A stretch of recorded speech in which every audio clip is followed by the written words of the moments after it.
Welcome to CNN World Sport.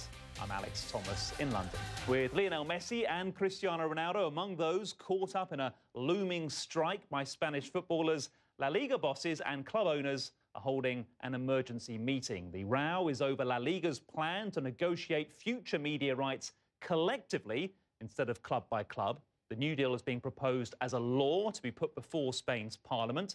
One of the things the Spanish Football Federation, the governing body in that country, is unhappy with is the amount of money it will get from the new agreement. It's called for a suspension of all football from May the 16th.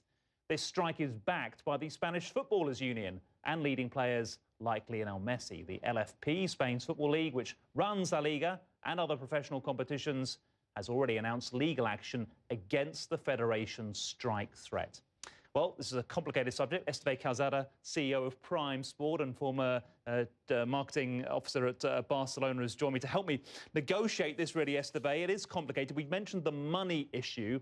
Is that all this is about? At the end of the day, yes, but it includes other important factors. Obviously, this is a very important moment in football history in Spain.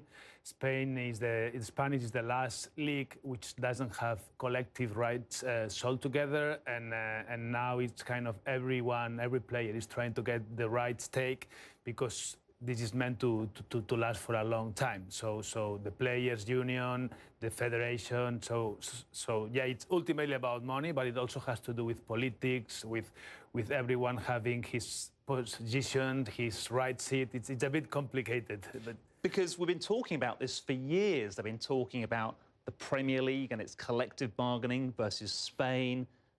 Football's just as good over there, but not all the clubs were sharing the money.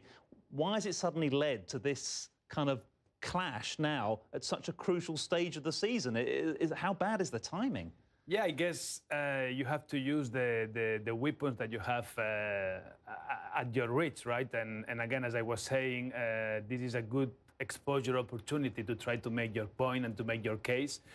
I am actually quite optimistic in terms of this being solved. We've seen similar situations in the past.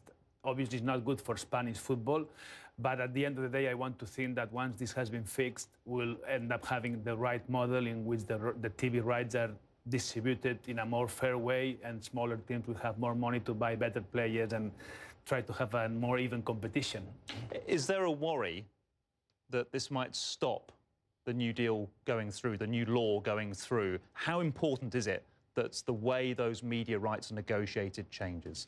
I think it's extremely important. I mean, we have a situation in Spain now in which the team that makes the list makes around 15 million euros, when Barcelona and Real Madrid make 140. Right? We compare it to the Premier League. The ratio between the one collecting the most and the least is 1.6 to 1, and in Spain is 7-8 to 1. Right? So that makes the competition. That means that the small teams never win the top teams, and you want that. You don't want that to happen going forward, and you want a more attractive competition. Okay, Esteve Calzada, as you said, it is a difficult issue. Thank you very much for trying to guide us through it. Esteve Calzada is the CEO of Prime Sport and a former Chief Marketing Commercial Officer at Barcelona. Interestingly, in the English Premier League, none of their TV money goes through to the English FA.